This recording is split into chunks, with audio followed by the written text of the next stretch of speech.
आइए दोस्तों नमस्कार। आज हम लोग यहाँ पर एक नई बुक स्टार्ट करने जा रहे हैं, इनफाइनाइट सीरीज यानी कि कन्वर्जेंस। ठीक है ना।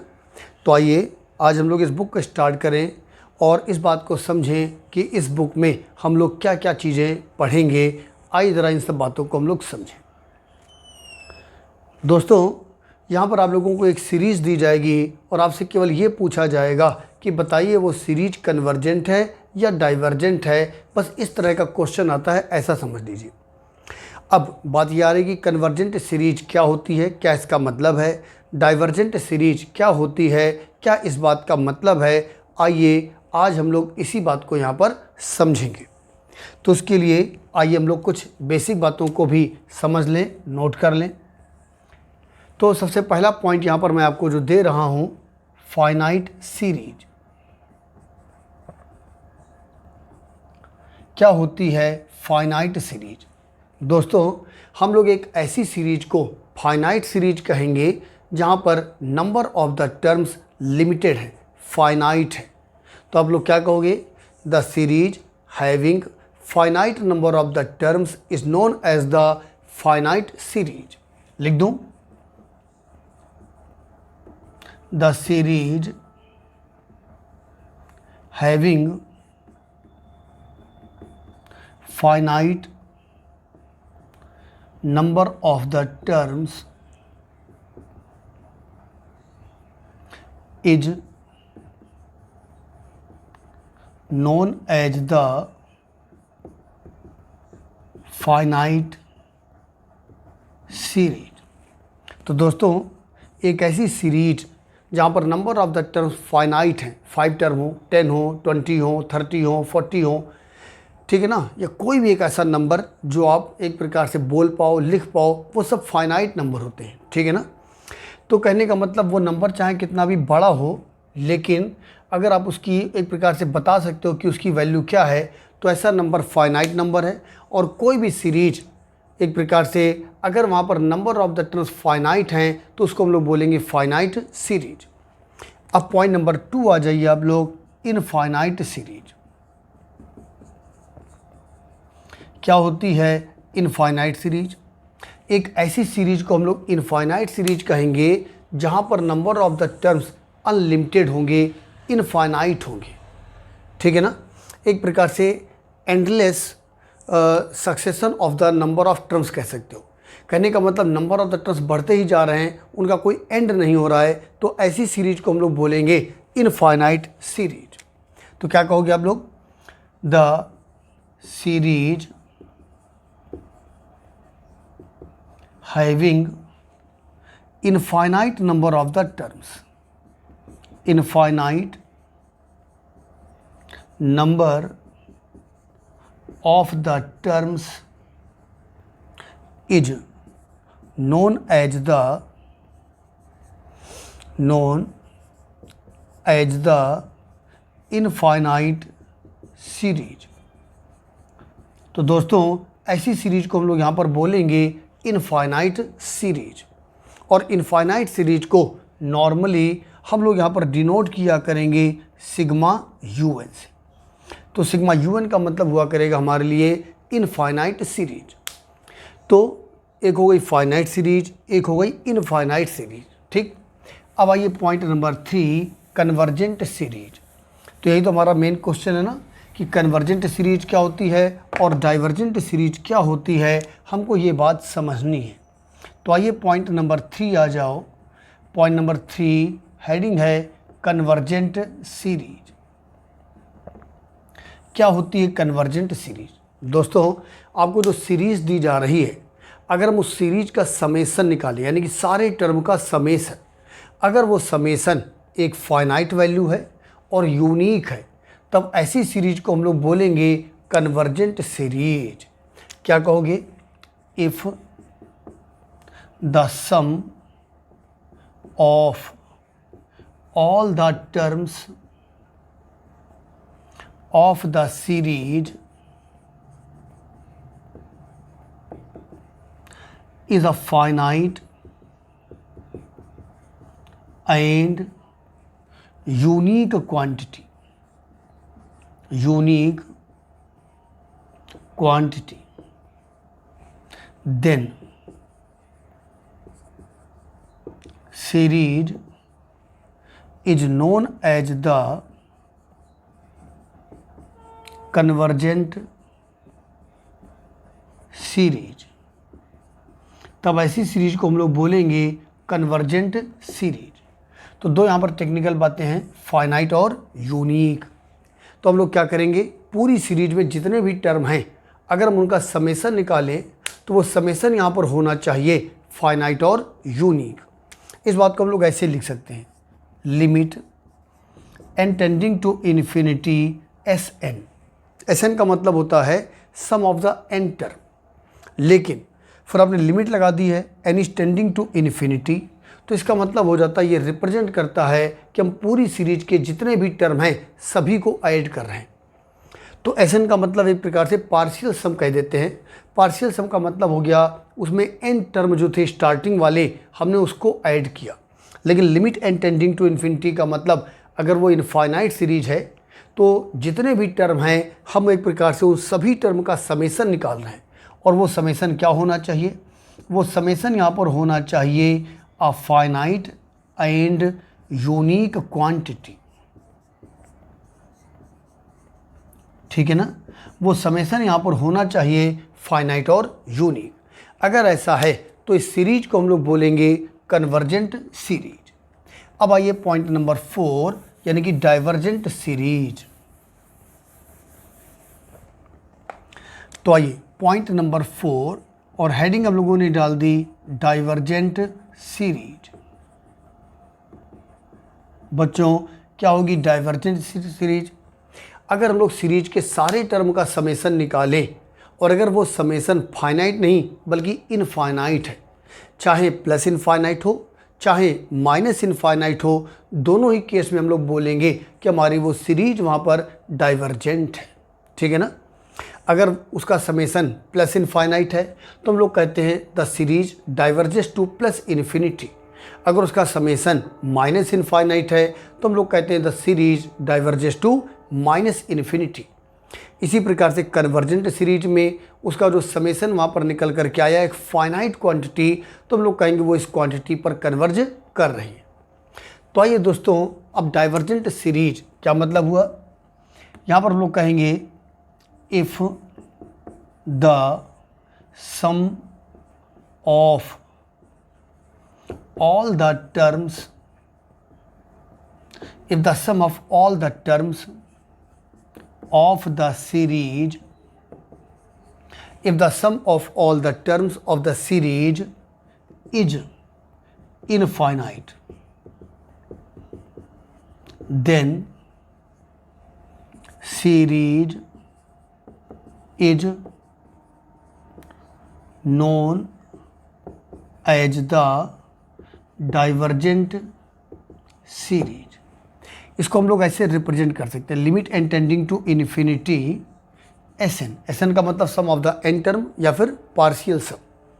तो यहाँ पर क्या मिलना चाहिए, या तो प्लस इनफाइनाइट या माइनस इनफाइनाइट। इन दो में से कोई भी एक चीज़ मिलेगी तो आपकी वो सीरीज वहाँ पर कहलाएगी डाइवर्जेंट।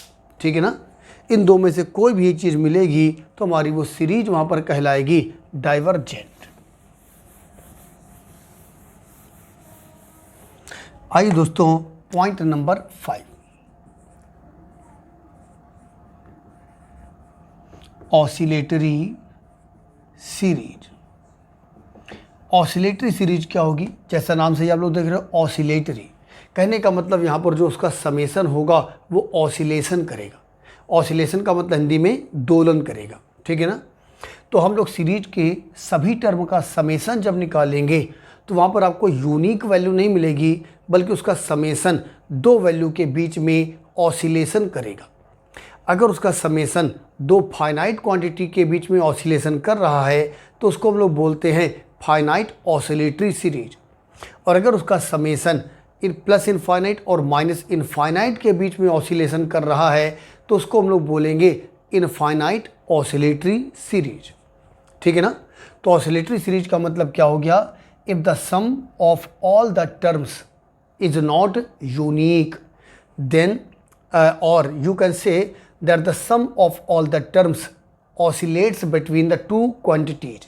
कहने का मतलब सीरीज के जितने भी टर्म हैं उनका जो समेसन होगा वो दो क्वांटिटीज के बीच में ऑसिलेशन करेगा।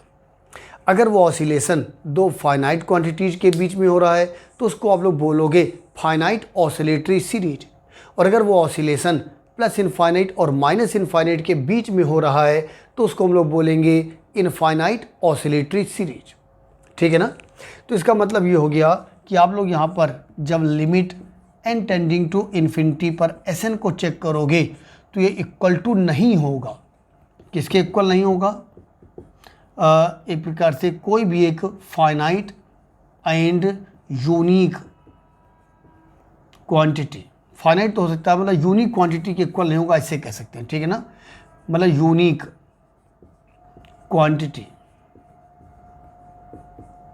के इक्वल नहीं होगा।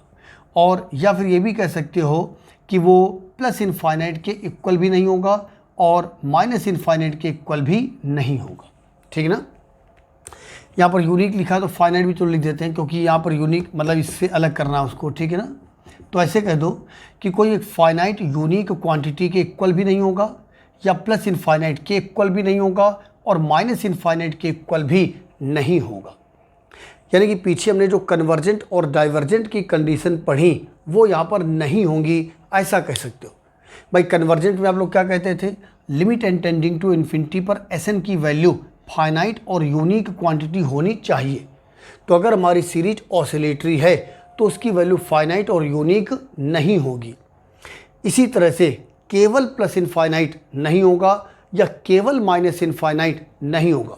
अगर होंगे तो दोनों होंगे। कैसे? आइए इस बात को मैं अब आपको थोड़ा सा एग्जाम्पल के थ्रू बता रहा हूँ। चलिए पहला एग्जाम्पल मैंने आपको दिया, एक सीरीज है sigma UN equal to 1 -1 +1 -1 +1 -1 plus and so on up to infinity. अगर मैं आपसे ये पूछूं कि बताइए इस पूरी सीरीज का समेसन क्या है, अगर मैं आपसे कहूं बताइए इस पूरी सीरीज का समेसन क्या है, तो पूरी सीरीज के समेसन को दिखाने का तरीका ये होता है। ये समेसन को रिप्रेजेंट कर रहा हूँ। Sn का मतलब क्या हो गया? Partial sum, that means the summation of the n term, और लिमिट लगा देने का मतलब हो गया the sum of all the terms of that series. बच्चों अगर मैं कहूँ बताओ ये पूरी सीरीज का समेसन क्या होगा, तो एक चीज़ ध्यान देखना, अगर आप लोगों ने यहाँ पर number of the terms even लिए हुए हैं, इवन, ठीक है ना, तो इसका समेसन आएगा 0। लेकिन अगर आप लोग यहाँ पर number of the terms odd ले लोगे, ऑड, तब यहाँ पर जो समेसन आएगा वो यहाँ पर आएगा 1। तो इस पूरी सीरीज का समेसन जब आप निकालोगे तो कोई इवन लिया तो कैंसिल हो जाता है, ऑड लेते तो फिर 1 बढ़ जाता है, फिर इवन कर दोगे तो फिर कैंसिल हो जाएगा, ऑड लोगे तो फिर 1 आ जाएगा। कहने का मतलब इस पूरी सीरीज का समेसन या तो 0 होगा या तो 1 होगा।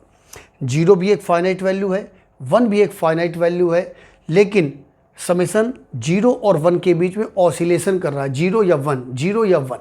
तो जब दो फाइनाइट क्वांटिटी के बीच में अगर सीरीज का समेसन ऑसिलेशन कर रहा है तो इसको हम लोग बोलेंगे फाइनाइट ऑसिलेटरी सीरीज। तो ये बात समझ में आई आप लोगों को? तो कहने का मतलब हो गया अगर सीरीज का समेसन दो फाइनाइट क्वांटिटीज के बीच में ऑसिलेशन कर रहा है तो उसको हम लोग बोलेंगे finite oscillatory series.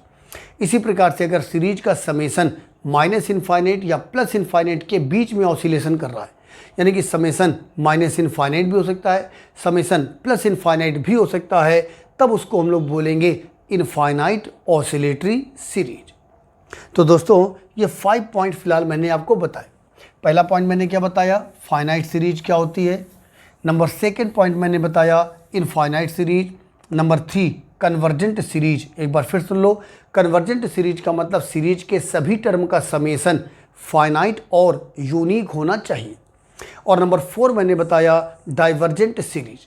Divergent series का मतलब सीरीज के सभी टर्म का समेसन होना चाहिए या तो प्लस इनफाइनाइट या तो माइनस इनफाइनाइट। और 5th पॉइंट था ऑसिलेटरी सीरीज।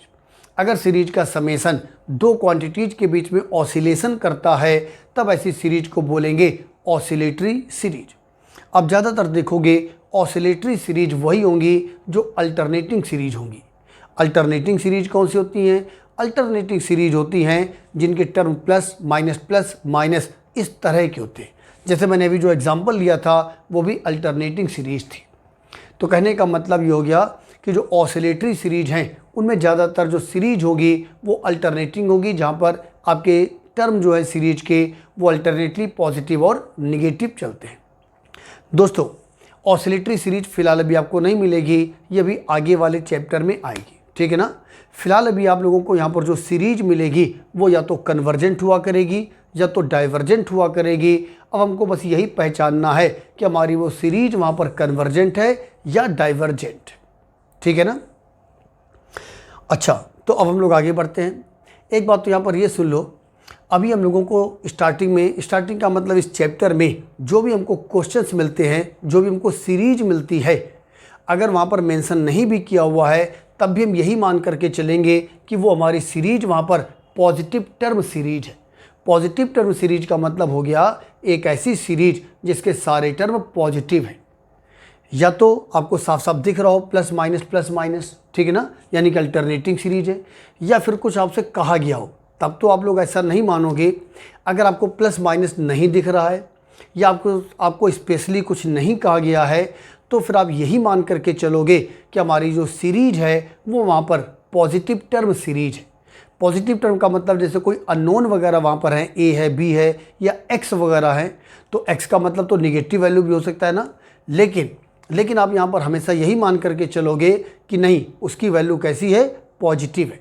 कहने का मतलब हमारे पास कोर्स में जो हम लोग अभी पढ़ने जा रहे हैं तो वहाँ पर आपको पॉजिटिव टर्म सीरीज मिलती हैं और हम लोग उनको चेक करेंगे कि वो कन्वर्जेंट हैं या डाइवर्जेंट। ठीक, आइए अब मैं आपको यहाँ पर कुछ पॉइंट बता देता हूँ। तो मैंने हेडिंग डाल दी some special points. Some special points. दोस्तों पॉइंट नंबर 1, जो हमारा पहला पॉइंट है वो ये है, every finite series is convergent. जितनी भी फाइनाइट सीरीज होंगी वो सब कन्वर्जेंट होंगी। क्यों होंगी? कॉमन सेंस का यूज करो। अगर हमारी सीरीज फाइनाइट है यानी कि number of the term finite है, 10 टर्म हो, 20 हो, 50 हो, 100 हो, जितने भी टर्म हो, आपको उनकी संख्या पता है कि भाई फाइनाइट टर्म है। तो जब आप उनको ऐड करोगे तो अगर finite number of the term है तो उनका एडिशन भी पॉसिबल है। कहने का मतलब उनको जब ऐड करोगे तो वहाँ पर आप लोगों को एक फाइनाइट क्वांटिटी मिल जाएगी, और फाइनाइट क्वांटिटी मिल जाने का मतलब हो गया कि आपकी वो सीरीज वहाँ पर हो जाएगी कन्वर्जेंट। ठीक है ना। तो जितनी भी फाइनाइट सीरीज होती हैं वो सारी की सारी सीरीज वहाँ पर कैसी होंगी? कन्वर्जेंट होंगी।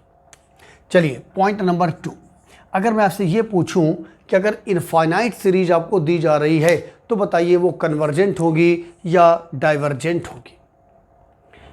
अब कुछ बच्चे सोच रहे होंगे कि जो इनफाइनाइट सीरीज है वहाँ पर number of the terms infinite हैं तो उनका समेसन भी इनफाइनाइट होगा, और अगर उसका समेसन इनफाइनाइट होगा तो वो सीरीज डाइवर्जेंट हो गई।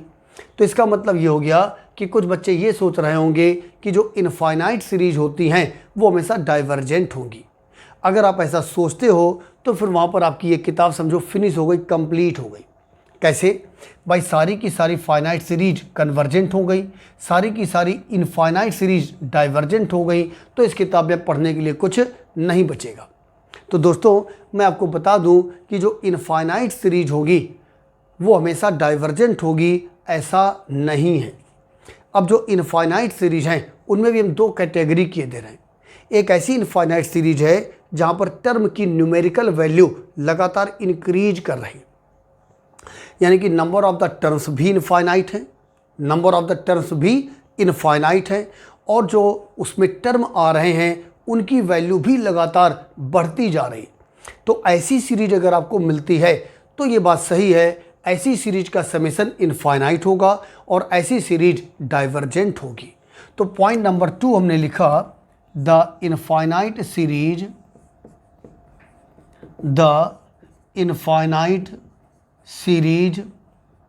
In increasing order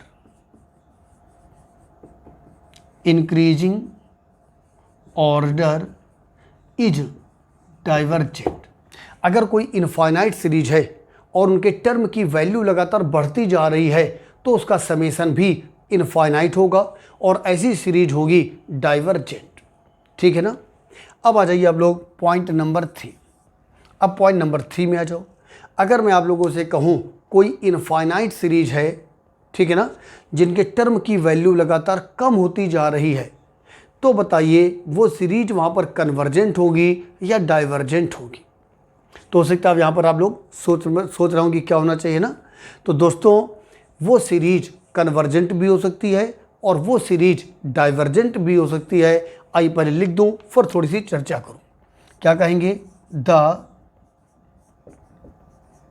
infinite series in decreasing order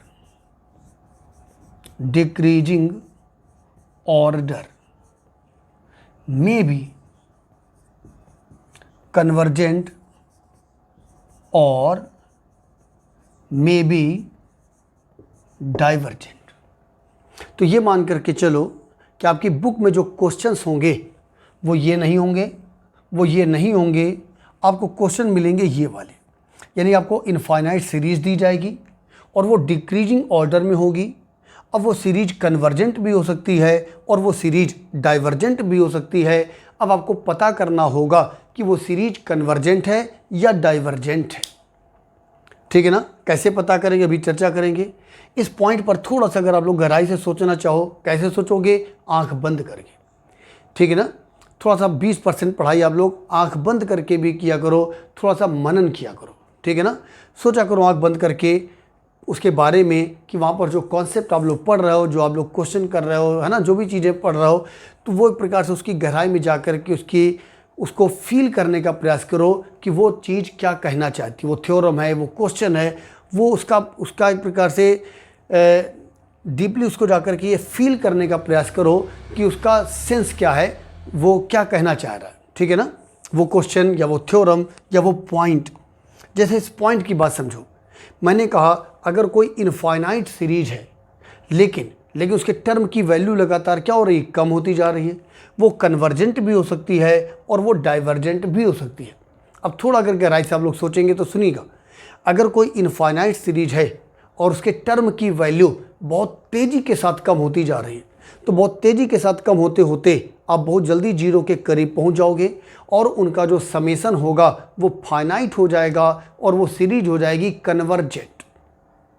लेकिन अगर कोई इनफाइनाइट सीरीज है, वो डिक्रीज तो कर रही है लेकिन उसका जो डिक्रीजमेंट का जो रेट है, जो दर है, जो तरीका है, वो बहुत धीरे धीरे है। अगर कोई सीरीज बहुत धीरे धीरे डिक्रीज कर रही है तो उसका जो समेसन होगा वो इनफाइनाइट हो जाएगा और तब वो सीरीज हो जाएगी डाइवर्जेंट। ठीक है ना। ये वो कॉमन सेंस। अब आप कहोगे क्वेश्चन में हम कैसे समझ पाएंगे कि वहाँ पर तेज़ी से डिक्रीज कर रही है या धीरे से डिक्रीज कर रही है? तो इसको समझने की कोई ज़रूरत भी नहीं है, ना कोई इसका तरीका है। लेकिन ये केवल आपके कॉमन सेंस के लिए मैंने आपको बात बताई कि अगर कोई सीरीज जो इनफाइनाइट सीरीज है, अगर वो डिक्रीज कर रही है तेज़ी के साथ, तो उसका समेसन फाइनाइट हो जाएगा और वो सीरीज कन्वर्जेंट हो जाएगी। लेकिन अगर वो सीरीज बहुत धीरे धीरे डिक्रीज कर रही है तो उसका समेसन इनफाइनाइट होगा और वो सीरीज डाइवर्जेंट हो जाएगी। ठीक है ना। तो इसको चेक करने का कोई तरीका नहीं है, केवल मैंने आपके कॉमन सेंस के लिए बात बताई है। बाकी चेक कैसे करना है वो भी हम लोग आगे अभी पढ़ते हैं। आइए पॉइंट नंबर 3 के बाद पॉइंट नंबर 4 में आ जाओ।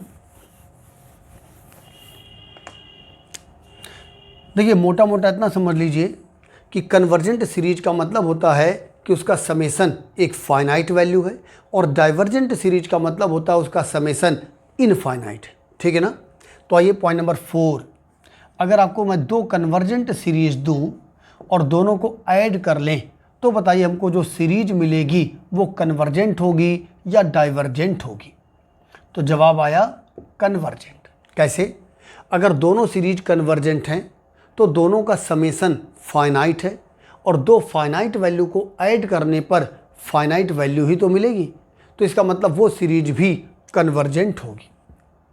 दोस्तों अगर एक सीरीज डाइवर्जेंट है, एक सीरीज कन्वर्जेंट है, तो इन दोनों को ऐड करने में जो सीरीज मिलेगी वो क्या होगी? तो जवाब आया डाइवर्जेंट। कैसे? अगर ये सीरीज डाइवर्जेंट है तो इसका समेसन इनफाइनाइट है, कन्वर्जेंट का मतलब इसका समेसन फाइनाइट है। इनफाइनाइट और फाइनाइट को ऐड करोगे तो इनफाइनाइट आएगा, इनफाइनाइट का मतलब डाइवर्जेंट। दोस्तों अगर हम लोग दो डाइवर्जेंट सीरीज को आपस में ऐड करें तो बताइए हमको क्या मिलेगा? आप समझ सकते हो, तो हमको मिलेगी डाइवर्जेंट सीरीज। आइए पॉइंट नंबर 5। पॉइंट नंबर 5 में हमको ये बताया जाता है कि अगर हम लोग किसी सीरीज से कुछ टर्म निकाल दें, 1 term, 2 term, 3 term, 4 term, 5 term, कितने भी फाइनाइट नंबर ऑफ टर्म उसे हटा दें या उसमें ऐड कर दें, तो सीरीज की जो कन्वर्जेंसी है वहाँ पर कोई भी फ़र्क नहीं पड़ेगा। अगर सीरीज पहले कन्वर्जेंट थी तो अब भी कन्वर्जेंट रहेगी, और पहले डाइवर्जेंट थी तो अब भी डाइवर्जेंट रहेगी। ठीक है ना? तो आइए मैं यहाँ पर लिख दूँ, the convergency of the series does not change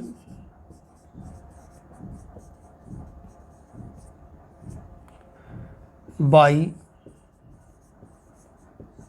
adding or omitting। omitting का मतलब निकाल देना, ठीक ना? by adding or omitting the finite number of the terms, finite number of the terms,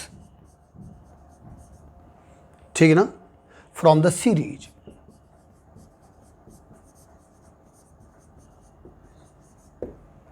The convergency of the series does not change by adding or omitting the finite number of the terms from the series। अगर आप series से कुछ term निकाल देते हो, 2, 4, 10 है ना, तो वहाँ पर अगर वो सीरीज पहले कन्वर्जेंट थी तो अब भी कन्वर्जेंट रहेगी, और अगर पहले डाइवर्जेंट थी तो अब भी डाइवर्जेंट रहेगी। कैसे? इसका भी कॉमन सेंस थोड़ा सा चेक कर लो।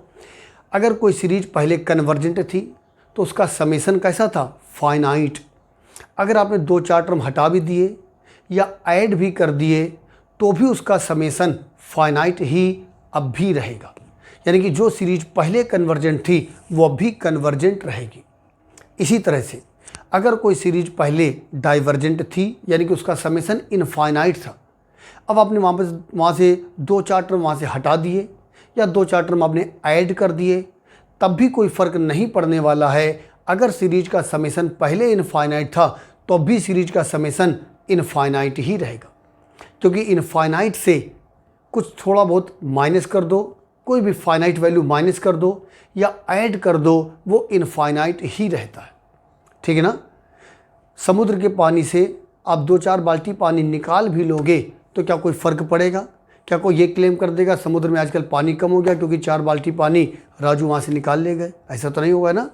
तो कहने का मतलब यहाँ पर वही है कि अगर कोई सीरीज पहले कन्वर्जेंट थी तो कुछ टर्म ऐड कर दें या उससे निकाल दें, तब भी वो कन्वर्जेंट ही रहेगी, या कोई सीरीज पहले डाइवर्जेंट थी तो अगर हम उसमें कुछ टर्म ऐड कर दें या हटा दें वहाँ से तो भी वो सीरीज डाइवर्जेंट ही रहेगी।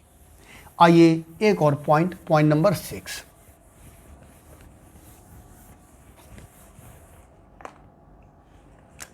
दोस्तों अगर आपको एक पॉजिटिव टर्म सीरीज दी जाए तो ये बात तय है कि वो या तो कन्वर्जेंट होगी या तो डाइवर्जेंट होगी, यानी कि ऑसिलेटरी नहीं होगी। ठीक है ना? क्या कहोगे? The positive term series, the positive term series is either convergent और डाइवर्जेंट। और जैसा कि मैंने बताया कि हमको अपनी बुक में जो सीरीज मिलती हैं वो पॉजिटिव टर्म सीरीज ही होती है, लिखा हो या ना लिखा हो, यानी कि उनके सारे टर्म वहाँ पर कैसे हैं? पॉजिटिव हैं। तो दोस्तों ऐसी सीरीज हमेशा या तो कन्वर्जेंट होगी या तो डाइवर्जेंट होगी।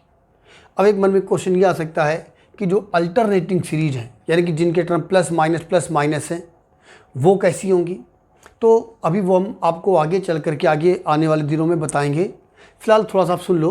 तो जो अल्टरनेटिंग सीरीज होंगी वो एक प्रकार से कह सकते हो वो कन्वर्जेंट भी हो सकती हैं, या फिर वो फाइनाइट ऑसिलेटरी भी हो सकती हैं, या फिर वो इनफाइनाइट ऑसिलेटरी भी हो सकती हैं।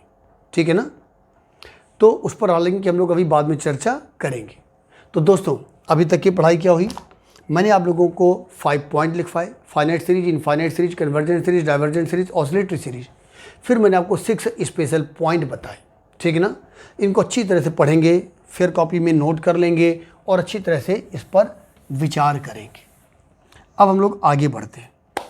दोस्तों इतना सब पढ़ने के बाद अब हम लोगों ने मन में ये निष्कर्ष निकाला कि हमको जब सीरीज़ दी जाएगी तो हम उसका समेसन निकालेंगे। अगर वो समेसन फाइनाइट है तो हमारी सीरीज कन्वर्जेंट होगी, अगर वो समेसन इनफाइनाइट है तो हमारी सीरीज डाइवर्जेंट होगी। इसी सोच के साथ जब हम लोग सवाल लगाना शुरू करते हैं तो पूरी बुक से लगभग एक भी क्वेश्चन हम नहीं कर पाते। क्यों नहीं कर पाते? क्योंकि वहाँ पर जो सीरीज आपको मिलने वाली हैं वो एक प्रकार से बहुत ही खतरनाक सीरीज है। वो सिंपल कोई एपी जीपी वगैरह नहीं है जिनका समेसन हम लोग फाइंड आउट कर पाएँ। ठीक है ना। तो वहाँ पर जो आपको सीरीज मिलेंगी उनका समेसन निकालना एक प्रकार से लगभग पॉसिबल नहीं। तो आपके मन में आ रहा होगा तब तो बात ही ख़त्म हो गई भाई, समेसन पर ही बेस्ड आपने डेफिनेशन पढ़ी है, समेसन आप निकाल नहीं पाओगे तो इसका मतलब आपका काम कंप्लीट हो गया, ख़त्म हो गया। तो ऐसा नहीं। तो दोस्तों कहने का मतलब ये हो गया कि जो डेफिनेशन हमने पढ़ी है वो तुमको यही बताती है कि समेसन अगर फाइनाइट है तो सीरीज कन्वर्जेंट, और समेसन अगर इनफाइनाइट है तो सीरीज डाइवर्जेंट। लेकिन उस डेफिनेशन से हमारे क्वेश्चन नहीं लग पाएंगे। वो कॉन्सेप्ट जरूर है लेकिन क्वेश्चन नहीं लग पाएंगे। तो क्वेश्चन के लिए क्या करना है? तो क्वेश्चन के लिए यहाँ पर हमको पढ़नी है कुछ थ्योरम्स, हमको पढ़ने हैं कुछ टेस्ट। लगभग आप ये मान करके चलो कि मैं आपको यहाँ पर 2 थ्योरम बताऊँगा और लगभग 10 या 11 टेस्ट बताऊँगा। ठीक है ना। उन टेस्ट के थ्रू बिना समेसन निकाले हुए हम डायरेक्ट बता पाएंगे कि हमारी सीरीज कन्वर्जेंट है या डाइवर्जेंट है। ठीक है ना। उन टेस्ट के थ्रू बिना समेसन पता किए हुए हम डायरेक्ट बता पाएंगे कि हमारी सीरीज कन्वर्जेंट है या डाइवर्जेंट है। तो आइए शुरू करता हूँ टेस्ट नंबर 1। सबसे पहला टेस्ट जो है उसका नाम है यहाँ पर पी सीरीज टेस्ट। सबसे पहला टेस्ट यहाँ पर है पी सीरीज टेस्ट। अब यहाँ पर पी शब्द जो है उसका मतलब क्या है आइए आपको समझाता हूँ। पहले इसका स्टेटमेंट देख लो।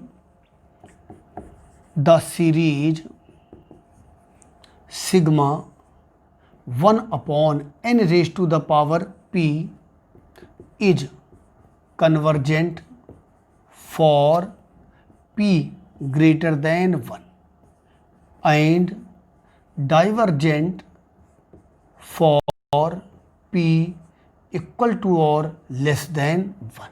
ये इसका स्टेटमेंट है। आइए हम लोग इसको थोड़ा सा फील करें, महसूस करें। देना सिग्मा 1/n की पावर p का मतलब क्या है? सिग्मा का मतलब इनफाइनाइट सीरीज को ये रिप्रेजेंट कर रहा है ना। n यहाँ पर नेचुरल नंबर है। नेचुरल नंबर का मतलब 1 2 3 4 5 एंड सो ऑन। p यहाँ पर कुछ भी नंबर हो सकता है। तो देखना इस सीरीज को अगर हम यहाँ पर सिग्मा का मतलब तो समेसन होता है ना, एक प्रकार से पूरी सीरीज को रिप्रेजेंट करता है। इसका मतलब ये हुआ ये सीरीज ऐसी है 1/1 की पावर p, 1/2 की पावर p, 1/3 की पावर p, 1/4 की पावर p, 1/5 की power p plus and so on. कहाँ तक? इनफाइनाइट तक। Infinite number of the terms है यहाँ पर इस सीरीज में। और हमसे कहा जा रहा था इस सीरीज की कन्वर्जेंसी चेक करनी है, ये सीरीज कन्वर्जेंट है या डाइवर्जेंट है। अब दोस्तों ध्यान से देखो, सिग्मा 1/n की पावर p, n की जगह पर 1 2 3 4 5 रखा और ये सीरीज हमारे सामने तैयार है। अब मैं अगर आपसे ये कहूँ कि बताइए ये सीरीज कन्वर्जेंट है या डाइवर्जेंट है, या मैं आपसे ये कहूँ बताइए इस सीरीज का समेसन फाइनाइट है या इनफाइनाइट है, तो आपका जवाब क्या होगा? आपका जवाब होगा ये बात डिपेंड करेगी p के ऊपर। ये बात डिपेंड करेगी p के ऊपर। तो वही बात तो मैं भी कह रहा हूँ। ये देखिए, और अब इसका कॉमन सेंस देखो। अगर p यहाँ पर ग्रेटर देन 1 है, अगर p की वैल्यू 1 से बड़ी, जैसे अपने मन में मान लो 2 है, अगर p की जगहों पर लोग 2 रखें तो आप देखोगे ये सीरीज डिक्रीज करेगी। क्या होगी, डिक्रीज करेगी।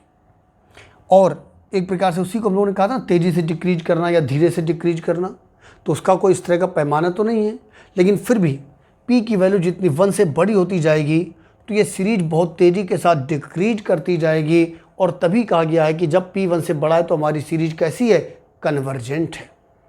अगर पी की वैल्यू 1 के इक्वल है या 1 से कम है, अच्छा 1 के इक्वल मान लो, अगर पी की वैल्यू 1 के इक्वल लोगे तो भी आप देखोगे ये सीरीज डिक्रीज कर रही है 1/1, 1/2, 1/3, 1/4, 1/5। लेकिन तब जो डिक्रीज कर रही है आप ऐसा समझ सकते हो कि वो थोड़ा धीरे धीरे डिक्रीज करेगी।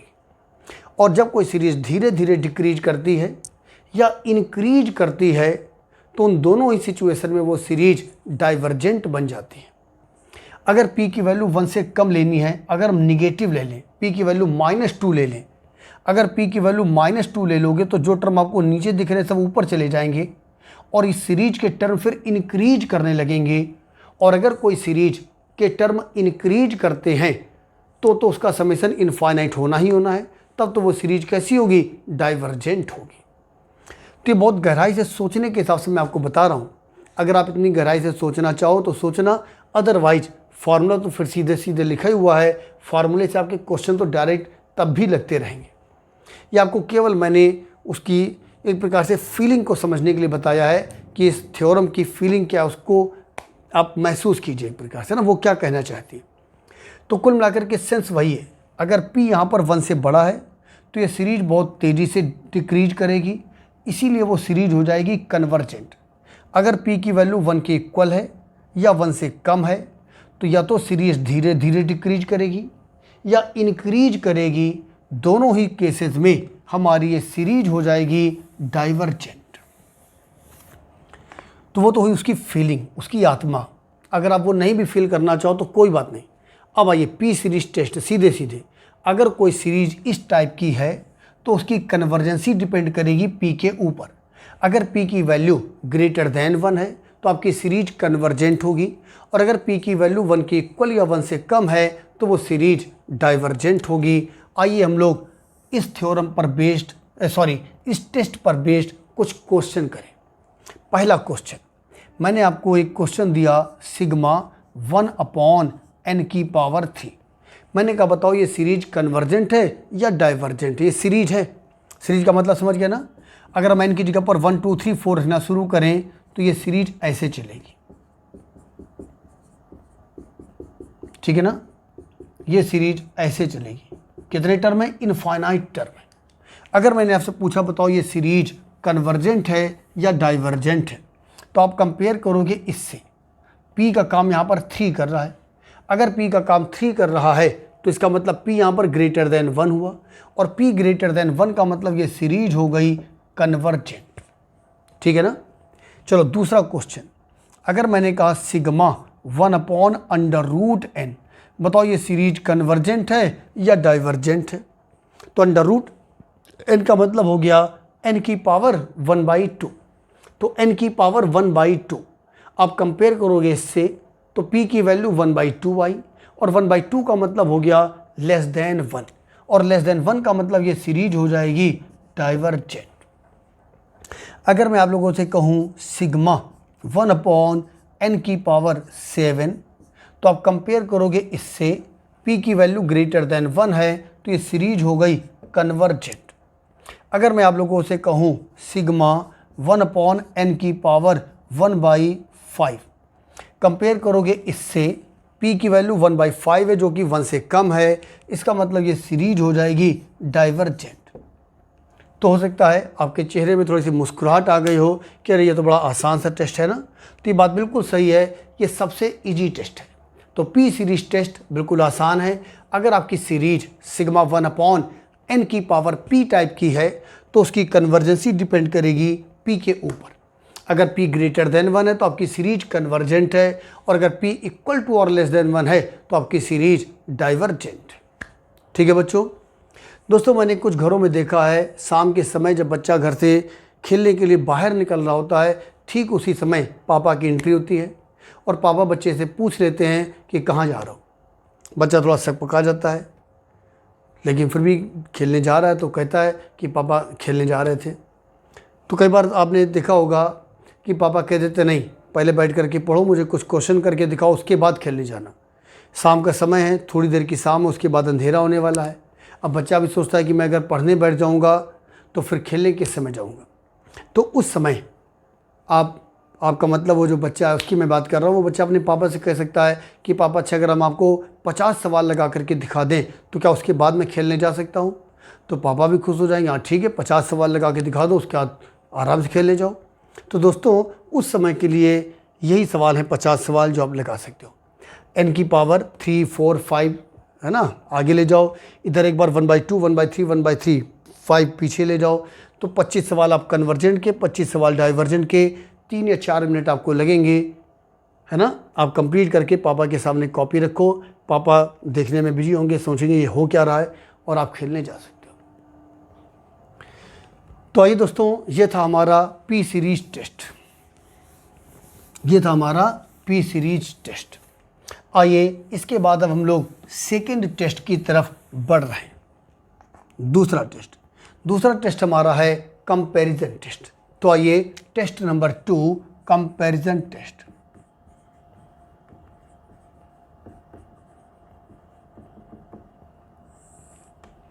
दोस्तों जैसा नाम वैसा काम, कंपैरिजन टेस्ट। कहने का मतलब हो गया आपको एक सीरीज दी जाती है सिग्मा UN, आपसे पूछा जाएगा बताओ ये सीरीज कन्वर्जेंट है या डाइवर्जेंट है, और इसकी कन्वर्जेंसी आप नहीं पता कर पा रहे हो। अब क्या होता है, एक दूसरी सीरीज आप अपनी तरफ से बनाते हो, ऑक्सिलरी सीरीज, हिंदी में सहायक सीरीज, ये सिग्मा VN है, ठीक है ना। ये आपने बनाई है, इसको बनाने में आप लोग अपनी मनमानी कर सकते हो। तो इसकी कन्वर्जेंसी एक प्रकार से हमको पता है क्योंकि हमने खुद ही जानबूझ करके बनाई हुई ना। अब होता क्या है, कंपैरिजन टेस्ट में एक छोटा सा एक प्रकार से टेस्ट है, अगर वो टेस्ट पूरा हो जाता है तो आप लोग इस सीरीज की कन्वर्जेंसी को इस सीरीज की कन्वर्जेंसी से कंपेयर कर सकते हो। कहने का मतलब अगर आपकी ये सीरीज जो आपने बनाई है, अगर ये सीरीज कन्वर्जेंट है तो ये सीरीज भी कन्वर्जेंट होगी, और अगर ये सीरीज डाइवर्जेंट है तो ये सीरीज भी डाइवर्जेंट होगी। तो सिग्मा UN की कन्वर्जेंसी को हम सिग्मा VN की कन्वर्जेंसी से कंपेयर कर सकते हैं, ठीक है ना। तो दोस्तों कहने का मतलब ये है कि सिग्मा UN यहाँ पर आपको एक सीरीज दी हुई है और इसकी कन्वर्जेंसी हम नहीं पता कर पा रहे हैं। हम सिग्मा VN अपनी तरफ से एक सीरीज बनाते हैं और हम लोग इस सीरीज की कन्वर्जेंसी को इस सीरीज की कन्वर्जेंसी से कंपेयर करेंगे। इस बात को समझने के लिए मैं आप लोगों को एक कहानी टाइप की कुछ केस आपको बताता हूँ। दोस्तों पोलिंग बूथ का मतलब जहाँ पर वोट डाले जाते हैं, वहाँ पर एक आदमी आया है और वोट डालना चाहता है, ठीक है ना। और वो जो आदमी आया है उसके पास एक प्रकार से बर्थ सर्टिफिकेट नहीं है, तो ये नहीं क्लियर हो पा रहा है कि वो 18 साल का भी हुआ है या नहीं हुआ है। अगर वो 18 साल का हो गया होगा तो उसको वोट डालने को मिलेगा, अदरवाइज नहीं। अब कैसे चेक किया जाए, तो उस लड़के के पास एक प्रकार से एज सर्टिफिकेट नहीं है, तो ये नहीं पता चल पा रहा है कि वो वोट डाल पाएगा या नहीं डाल पाएगा। तब तक उसी मोहल्ले का दूसरा बच्चा आया, उसके पास एज सर्टिफिकेट था। मोहल्ले वालों ने बताया कि जो पहला लड़का है वो दूसरे वाले लड़के से छोटा है। इसकी एज चेक की गई क्योंकि इसके पास एज सर्टिफिकेट कम था, इसके पास था। इसकी जब एज चेक की गई तो इसकी एज निकली 17 साल। बताओ ये वोट डाल पाएगा या नहीं डाल पाएगा। तो क्या जवाब दिया आपने, नहीं डाल पाएगा, है ना। क्योंकि अगर ये 17 साल का है और ये उससे भी छोटा है तो ये तो और भी छोटा हो गया, तो इसका मतलब ये लड़का वोट नहीं डाल पाएगा। तो यही देखिए कंपैरिजन टेस्ट है। कहने का मतलब हो गया इसके बारे में हमको पता नहीं था, लेकिन हम लोगों ने इसको इससे कंपेयर कर लिया। यही काम एक प्रकार से कंपैरिजन टेस्ट का है। इसी प्रकार से दूसरे पोलिंग बूथ पर आइए। दूसरे पोलिंग बूथ पर क्या हुआ, पहला लड़का वोट नहीं डाल पा रहा है क्योंकि उसके पास एज सर्टिफिकेट नहीं है। उसी समय मोहल्ले का दूसरा लड़का आया, उसके पास एज सर्टिफिकेट है। मोहल्ले वालों ने बताया पहला लड़का दूसरे वाले लड़के से बड़ा है। दूसरे लड़के की एज चेक की गई 20 साल। बताओ अगर ये 20 साल का है तो ये वाला लड़का वोट डाल पाएगा या नहीं डाल पाएगा? तो जवाब क्या आया? डाल लेगा, क्योंकि जब ये 20 साल का है तो इसे तो 18 से बड़ा है ही, और ये वाला लड़का उससे भी बड़ा है। अगर ये लड़का उससे भी बड़ा है तो इसका मतलब ये वाला लड़का भी वोट डाल पाएगा। ठीक है ना। इसी प्रकार से तीसरा पोलिंग बूथ है, वहाँ पर एक और सीन है। जो पहला लड़का है वो यहाँ पर वोट डालना चाहता है, लेकिन उसको वोट डालने को नहीं मिल रहा है क्योंकि उसके पास एज सर्टिफिकेट नहीं है। दोस्तों, ये दूसरा लड़का मोहल्ले का आया। मोहल्ले वालों ने बताया पहला लड़का दूसरे लड़के से छोटा है। दूसरे लड़के की एज चेक की गई, दूसरे लड़के की एज है 19 ईयर्स, 19 साल। अब बताओ, ये 19 साल का है, ये उससे छोटा है, ये वोट डाल पाएगा या नहीं डाल पाएगा? तो तुरंत आपके दिमाग में क्वेश्चन आ रहा होगा कि अब ये नहीं पता कि वो उससे कितना छोटा है। तो दोस्तों, तो इसका मतलब हो गया कि यहाँ पर कंपैरिजन टेस्ट फेल हो गया, यानी कि ये वाला लड़का तो वोट डाल पाएगा क्योंकि ये 18 से ज़्यादा है, और ये वाला लड़का उससे छोटा है। अब छोटा का मतलब कितना छोटा ये नहीं क्लियर है। थोड़ा छोटा है तब तो वोट डाल पाएगा, लेकिन ज़्यादा छोटा है तो वोट नहीं डाल पाएगा। तो यहाँ पर कंपैरिजन टेस्ट फेल हो गया। तो मैं आपको यही बताना चाहता हूँ कि कंपैरिजन टेस्ट फेल भी हो सकता है। इसी प्रकार से एक लास्ट सीन आ जाइए, एक और फोर्थ पोलिंग बूथ है। ठीक है ना। वहाँ पर पहला लड़का वोट डालने के लिए पहुँचा है, उसको वोट डालने को नहीं मिल रहा है, उसके पास एज सर्टिफिकेट नहीं है। तब तक मोहल्ले का दूसरा लड़का आया, उसके पास एज सर्टिफिकेट है। मोहल्ले वालों ने बताया पहला लड़का दूसरे लड़के से बड़ा है। दूसरे लड़के की जब एज चेक की गई तो इसकी एज थी 16 ईयर्स, और ये लड़का इससे बड़ा है। अब बताओ ये वोट डाल पाएगा या नहीं? तो क्वेश्चन फिर वही हो गया, अब पता नहीं कितना बड़ा है। इसका मतलब ये वाला लड़का वोट डाल भी सकता है और नहीं भी डाल सकता है। तो यहाँ पर भी कंपैरिजन टेस्ट फेल हो गया। तो इस तरह से आपने देखा कि कंपैरिजन टेस्ट का क्या मतलब है। तो आपको एक सीरीज़ दी जाएगी जिसकी कन्वर्जेंसी पता करनी होगी, लेकिन हम पता नहीं कर पा रहे हैं। हम एक दूसरी सीरीज अपनी तरफ से बनाएंगे। फिर एक छोटी सी कंडीशन है, अगर वो कंडीशन सेटिस्फाई होती है तो आप इसकी कन्वर्जेंसी को इसकी कन्वर्जेंसी से कंपेयर कर सकते हो। ठीक है ना। तो ये कंपैरिजन टेस्ट का मतलब मैंने आपको बताया। अब मैं यहाँ पर आपको बताने जा रहा हूँ इसका working procedure.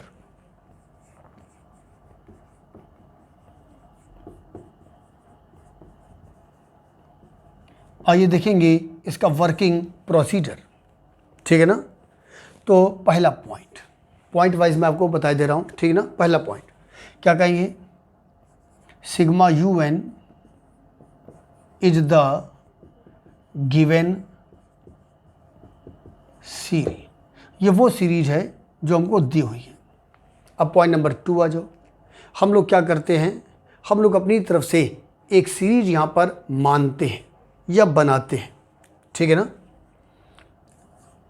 We assume an auxiliary series sigma VN।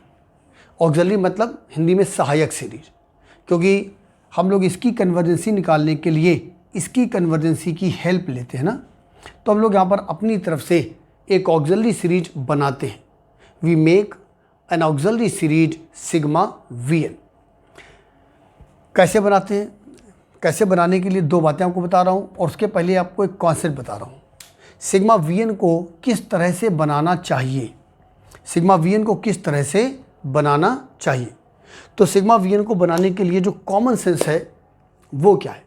तो सिग्मा VN को बनाने के लिए पहली बात तो यहाँ पर यह है कि सिग्मा VN एक ऐसी सीरीज होनी चाहिए जिसकी कन्वर्जेंसी हमें पता हो। जैसे मोहल्ले वालों ने ये तो बता दिया कि पहला लड़का दूसरे लड़के से बड़ा है। अब दूसरे लड़के से कहा गया भैया अपना एज सर्टिफिकेट दिखाओ, तो दूसरे लड़के ने अगर ये कह दिया एज सर्टिफिकेट तो मेरे पास भी नहीं है, तो वहाँ पर फिर कंपेयर करने का कोई फ़ायदा नहीं बचा। तो वही बात यहाँ पर है। कहने का मतलब अगर आपको ये पता चल कि आपने ये कह दिया कि हाँ भाई अगर ये कन्वर्जेंट है तो ये भी कन्वर्जेंट, ये डाइवर्जेंट है तो ये भी डाइवर्जेंट। अब जब सिग्मा VN के बारे में आपसे पूछा गया बताओ ये कन्वर्जेंट है या डाइवर्जेंट है, तो आपने कहा ये तो हमें पता ही नहीं, तो फिर उस जगह कंपैरिजन टेस्ट का कोई फ़ायदा नहीं निकल पाया। तो ये कॉमन सेंस है कि सिग्मा वी एन हमको एक ऐसी सीरीज बनानी होती है जिसके बारे में उसका नेचर हमको पता हो कि वो कन्वर्जेंट है या वो डाइवर्जेंट है। अब इसको बनाने के दो रूल यहाँ पर मैं लिख रहा हूँ जो 90% जगहों पर हमारा साथ देंगे, लेकिन 10% जगहों पर कभी कभी हमको कुछ उसके अलावा भी दिमाग लगाना पड़ सकता है। ठीक है ना। तो आइए सिग्मा वी एन को बनाने के मैं आपको दो रूल यहाँ पर लिख करके दे रहा हूँ। दोस्तों, जो सिग्मा यू एन वाली सीरीज है, अगर वो एक प्रकार से केवल एन के टर्म वहाँ पर हैं, एन के टर्म हैं, तो हम लोग उसके न्यूमरेटर से और डिनोमिनेटर से एन की जो मैक्सिमम पावर वाले टर्म हैं उन्हें ले करके हम यहाँ पर बनाएंगे सिग्मा वी एन। बाकी अभी जब प्रैक्टिकल करेंगे तो आपको और भी बातें क्लियर होंगी। क्या कहोगे? By taking the highest degree terms of N from numerator and denominator of un। अच्छा, सिग्मा यूएन और यूएन, सिग्मा यूएन का मतलब सीरीज, यूएन का मतलब उसका nth टर्म। ठीक, तो आपको जो सिग्मा यूएन वाली सीरीज दी हुई है उसका जो nth टर्म है, हम क्या करेंगे, उसके न्यूमरेटर और डिनोमिनेटर अंश और हर में n की जो मैक्सिमम पावर वाले टर्म हैं उनको लेते हुए बनाएंगे सिग्मा वी एन। या फिर एक दूसरा रूल भी लिख रहा हूँ, नंबर 2। कई बार आप देखोगे un खुद एक सीरीज के रूप में दिया जाएगा। un का मतलब nth टर्म की बात कर रहा हूँ, केवल nth टर्म एक सीरीज के रूप में दिया हुआ है, तो हम उसका फर्स्ट टर्म लेकर के बनाते हैं सिग्मा वी एन। क्या कहोगे? If un is given as a series, then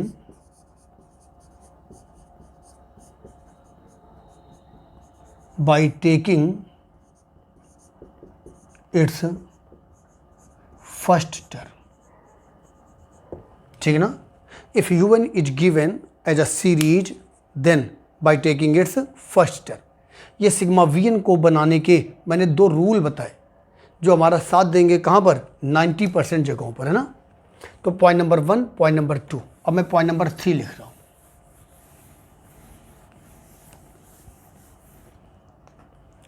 point number 3, now we determine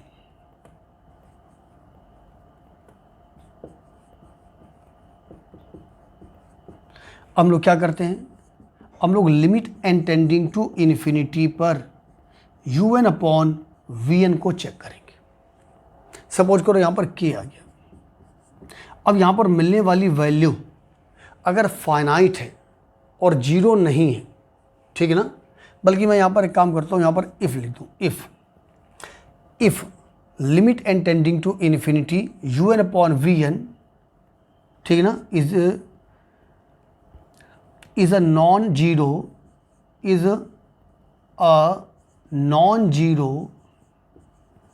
non-zero finite value, ऐसे एग्जैक्ट सेंटेंस के रूप में लिख दिया ना, is a non zero finite value. Now we determine, हाँ हम लोग क्या चेक करोगे, if limit N tending to infinity U N upon we N is a non zero, मतलब जीरो नहीं होना चाहिए।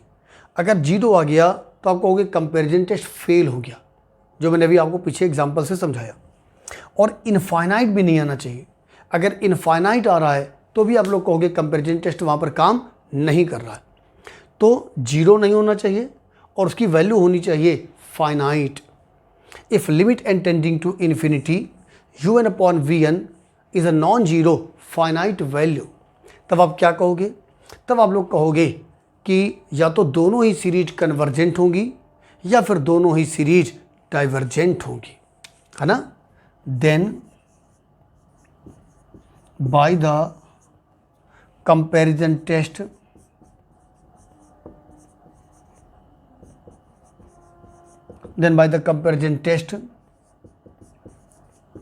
either both the series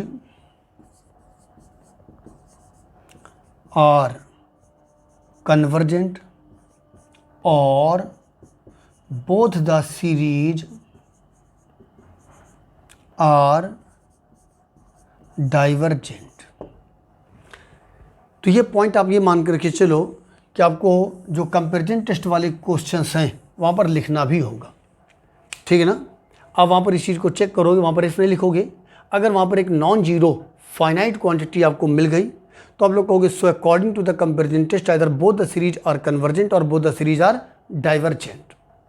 अब क्या करेंगे, अब हम लोग सिग्मा वी एन यानी कि वो सीरीज जो हमने अपनी तरफ से बनाई है, हम लोग सिग्मा वी एन को चेक करेंगे कि वो कन्वर्जेंट है या डाइवर्जेंट है।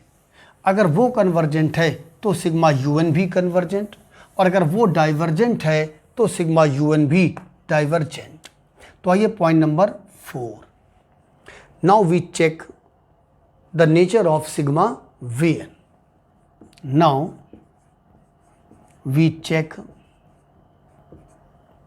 The nature of sigma we N. Sigma we N के नेचर को चेक करने में ज़्यादातर पी सीरीज टेस्ट लगाओगे, ठीक है ना। क्या कहोगे, mostly by p series test. हाँ, now we check the nature of sigma we n. हम लोग सिग्मा वी एन का नेचर चेक करेंगे। कैसे चेक करोगे, पी सीरीज टेस्ट से। अगर सिग्मा वी एन कन्वर्जेंट है तो सिग्मा यू एन भी कन्वर्जेंट, और अगर सिग्मा वी एन डाइवर्जेंट है तो सिग्मा यू एन भी डाइवर्जेंट, ठीक है ना। And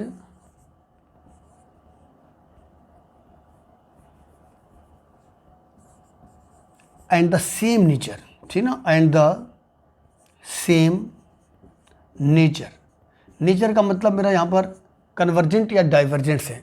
and the same nature bracket में दे रहे हैं, convergent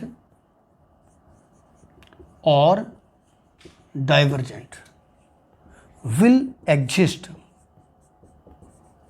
for sigma U N. बस ये 4 पॉइंट हो गए और ये हमारा कंपैरिजन टेस्ट कंप्लीट है। अब मैं एक प्रैक्टिकल प्रॉब्लम करूंगा, यानी कि क्वेश्चन करूंगा, तो आप लोगों को कंपैरिजन टेस्ट को समझने में और भी आसानी होगी। उस क्वेश्चन को आप लोग भी अपने घर में 2-3 बार करिएगा और फिर धीरे धीरे जैसे जैसे हम क्वेश्चन करते जाएंगे, प्रैक्टिस होती जाएगी, ये सब आसान लगने लगेगा। तो ये दोस्तों, एक क्वेश्चन मैंने आपको एक सीरीज दी, sigma U N equal to sigma N square plus 5n plus 7 upon में आ जाओ n की पावर 4 प्लस का 3n क्यूब कर दो प्लस 8, कुछ भी लिख दो इस तरह से, ठीक है ना। दोस्तों, अगर हम सिग्मा हटा दें तो एक प्रकार से un का मतलब ये हो गया यहाँ पर, ठीक है ना। अब देखना ज़रा मेरी बात, हम लोगों ने क्या किया, सिग्मा vn वाली सीरीज अपनी तरफ से बनाने जा रहे हैं। कैसे बनाएंगे, न्यूमरेटर से और डिनोमिनेटर से n की मैक्सिमम पावर वाला टर्म ले लो, तो न्यूमरेटर से n की मैक्सिमम पावर के नाम पर n स्क्वायर मिल रहा है और डिनोमिनेटर से n की मैक्सिमम पावर के नाम पर n की पावर 4 मिल रहा है। कहने का मतलब सिग्मा vn इक्वल टू आ गया सिग्मा 1 अपॉन n स्क्वायर। तो ये सिग्मा un है, आपको दी हुई सीरीज, ये सिग्मा vn है, ये अपनी अपनी तरफ से बनाई हुई सीरीज है।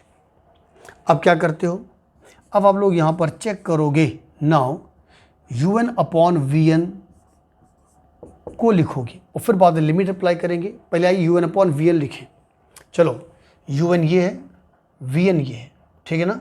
तो un अपॉन vn करोगे तो ये n स्क्वायर ऊपर चला जाएगा ना, तो n स्क्वायर ऊपर जा कर के उसका यहाँ पर मल्टीप्लिकेशन कर दो, यानी कि ये बन जाएगा n की पावर 4 प्लस का 5n क्यूब प्लस का 7n स्क्वायर। अपॉन में आओ, अपॉन में है n की पावर 4 प्लस का 3n क्यूब प्लस का 8। बताओ, लाइन क्लियर हुई। आपने क्या किया, un upon vn, this upon this, तो ये n स्क्वायर ऊपर आ गया है, n स्क्वायर का हमने यहाँ पर कर दिया मल्टीप्लिकेशन। अब अगर आप लोग यहाँ पर लिमिट अप्लाई करते हो n टेंडिंग टू इन्फिनिटी, तो n की जगहों पर इनफाइनाइट रखोगे तो ऊपर भी इनफाइनाइट आ जाएगा, नीचे भी इनफाइनाइट आ जाएगा, और ये बन जाएगा इनफाइनाइट अपॉन इनफाइनाइट का अनडिफाइंड केस, ठीक है ना। तो ये बन जाएगा इनफाइनाइट अपॉन इनफाइनाइट का अनडिफाइंड केस। 7 अनडिफाइंड केसेज होते हैं। अपनी फेयर कॉपी में साइड में कहीं नोट कर लेना, इसको हम लोग बोलते हैं फेयर कॉपी साइड वर्क। ये देखो 0.0, 0 into infinite, infinite minus infinite, infinite upon infinite, 0 की पावर 0, इनफाइनाइट की पावर 0 और 1 की पावर इनफाइनाइट। ये 7 अनडिफाइंड केसेज। अनडिफाइंड का मतलब इनकी वैल्यू क्या होती है, डिफाइन नहीं है, पता नहीं क्या होती है ना। जैसे एक समझाएं 0.0, तो ये देखो 0 अपॉन समथिंग का मतलब होता है 0, समथिंग अपॉन 0 का मतलब होता है इनफाइनाइट, और 5/5 का मतलब 1। अब जैसे आपने कहा 0/0, तो 0 को डिवाइड कर रहे हो तो इसके हिसाब से 0 आना चाहिए, 0 से डिवाइड कर रहे हो ऐसे सोचो तो इनफाइनाइट आना चाहिए, और 5/5 1 के हिसाब से सोचो तो मालूम पड़ा 1 आना चाहिए। तो जहाँ पर भी हम कंफ्यूज हो जाएं कि पता नहीं क्या आएगा, और जब पता नहीं होता है तो उसी को हम लोग बोलते हैं अनडिफाइंड। तो दोस्तों 0.0 अनडिफाइंड है, तो ये 7 अनडिफाइंड केसेज हैं। इस तरह की सारी बातें आप लोग अपनी फेयर कॉपी में साइड में कहीं नोट कर लिया करो, किसी ब्लॉक में बंद कर दो, किसी डिफरेंट कलर के पेन का यूज करो। इनको हम लोग बोलते हैं फेयर कॉपी साइड वर्क। तो अभी लिमिट नहीं अप्लाई करो, लिमिट अप्लाई करने से पहले एक काम करो, n की मैक्सिमम पावर से डिवाइड कर दो ऊपर भी और नीचे भी। तो आइए, हमने n की पावर 4 से डिवाइड किया ऊपर भी और नीचे भी। ऊपर जब n की पावर 4 से डिवाइड करोगे तो हो जाएगा 1, यहाँ पर आएगा 5/n, और यहाँ पर आएगा 7/n²। नीचे भी n की पावर 4 से डिवाइड करो तो ये बन जाएगा 1, 3/n और 8/n की पावर 4। अब आप लोग यहाँ पर लिमिट अप्लाई कर सकते हो, ठीक है ना। इसको याद रखिएगा, मुझे तो याद है, ठीक है ना। मैं यहाँ पर इसको इरेज किए दे रहा हूँ, मैंने भी लिखा है, तो आप लोग इसको ध्यान रखना क्योंकि इसकी ज़रूरत पड़ेगी। दोस्तों अब आप लोगों ने कहा limit n tending to infinity un/vn। जब आप n की जगह पर इनफाइनाइट रखोगे तो समथिंग अपॉन इनफाइनाइट का मतलब होता है 0। तो ये भी 0, ये भी 0, ये भी 0, ये भी 0, और आपको मिलेगा यहाँ पर केवल 1 का मतलब ये 0 भी नहीं है, ये इनफाइनाइट भी नहीं है। कहने का मतलब यहाँ पर मिलने वाली जो वैल्यू है वो एक नॉन जीरो फाइनाइट वैल्यू है। तो कंपैरिजन टेस्ट हमसे ये कहता है कि हमारी दोनों ही सीरीज या तो कन्वर्जेंट होंगी या तो डाइवर्जेंट होंगी। तो मैं यहाँ पर एक बार लिखे दे रहा हूँ, हर क्वेश्चन में इसी तरह से आप लोग लिखोगे। क्या कहोगे? Since limit n tending to infinity un/vn is a non-zero finite value, so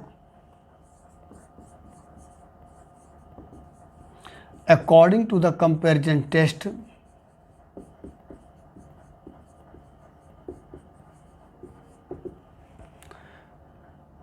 both the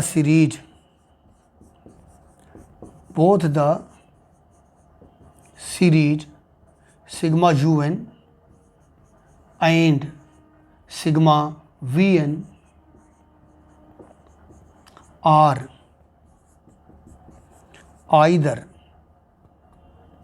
convergent और तो ये लैंग्वेज है कंपैरिजन टेस्ट के हर क्वेश्चन में आप लोगों को ये लिखनी है इसके बाद, है ना। कहने का मतलब अगर यहाँ पर मिलने वाली वैल्यू अगर एक नॉन जीरो फाइनाइट वैल्यू है तो या तो दोनों ही सीरीज कन्वर्जेंट होंगी और या फिर दोनों ही सीरीज डाइवर्जेंट होंगी। अब हम क्या करेंगे? अब हम सिग्मा वीएन की कन्वर्जेंसी को चेक करेंगे, ठीक है ना। तो आइए सिग्मा वीएन को हम लोग चेक करें। नाउ सिग्मा वीएन का मतलब था वहाँ पर सिग्मा 1/n², और यहाँ पर अप्लाई कर दो P series test. Sigma 1/n की पावर p से कंपेयर करो तो p का मतलब है 2 जो कि ग्रेटर दैन 1 है, और ग्रेटर दैन 1 का मतलब हो गया कन्वर्जेंट। अगर सिग्मा वीएन कन्वर्जेंट है तो सिग्मा यूएन भी कन्वर्जेंट हो गई। तो क्या कहोगे? चलो मैं ऊपर लिखे दे रहा हूँ यहाँ पर, ठीक है ना।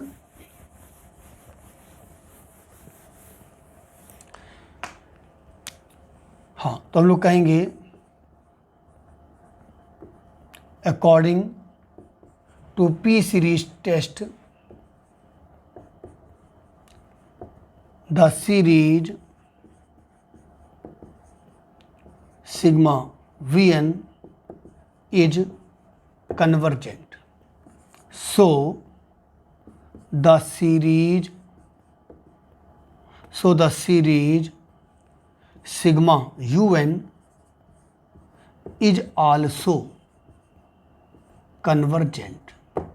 तो दोस्तों मेरे ख्याल से ये बात आप लोगों को अब क्लियर हो गई होगी, है ना। तो आपको सिग्मा UN एक सीरीज दी जाती है, सिग्मा Vn एक सीरीज आप बनाते हो, फिर limit N tending to infinity पर UN अपॉन Vn को चेक करेंगे। अगर वहाँ पर मिलने वाली वैल्यू एक नॉन जीरो फाइनाइट क्वांटिटी है तो या तो दोनों ही सीरीज कन्वर्जेंट होंगी या तो दोनों ही सीरीज डाइवर्जेंट होंगी। अब हम लोग सिग्मा Vn की कन्वर्जेंसी को चेक करेंगे ज़्यादातर पी सीरीज टेस्ट की हेल्प से।